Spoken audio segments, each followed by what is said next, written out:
This lesson is really designed for students that have lower level German skills or also students that have very little background knowledge when it comes to formal geometry. It really highlights just identifying geometrical shapes, both two-dimensional and three-dimensional, and their equivalent vocabulary in German, as well as colors and potentially textures, as well as vocabulary in German. So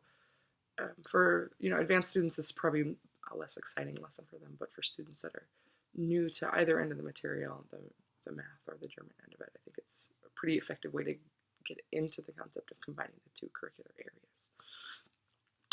Basically what students are doing are starting by brainstorming as many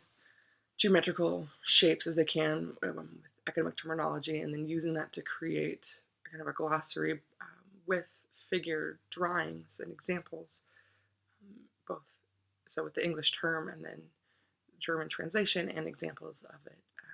colored in drawings and sketches and whatnot. Once they have a list of at least a dozen or more shapes and forms and terms, then I like to take the group on a nature walk throughout the site. In our case,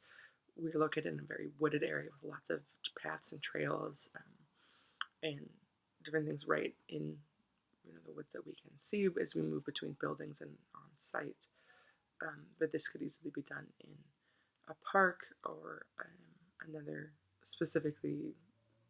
wooded or treed area in your neighborhood. It would lend itself to something probably more effectively done in the fall or the spring, where there are more shapes to see in those kind of areas, because you'd have various leaf patterns and color patterns and that kind of thing. So it's not necessarily designed to be something throughout the winter, although the winter itself could lend itself to a lot of different vocabulary depending on the area you're in. Ideally, depending on students' levels, they'd focus on this in either one of two ways. So if the terminology itself is a lot for them and it's new for them, then I would suggest that they pick a portion of their list, a subset of it, and on their paper, give the description of what they're looking for. So, for example, das Oval, and walk around and then sketch what they see that has that same short shape in their own environment. It could be everything from pebbles to rocks to leaves, depending on what the vocabulary is. If it's something, like a river could be used, a lake could be used. Those are round shapes and you're looking from aerial views, but they have straight edges as well. So depending on what the students are trying to model, you can be kind of flexible with that. The other way I think you could take it a little bit further, if students are more comfortable with either of the topics, although still new to them,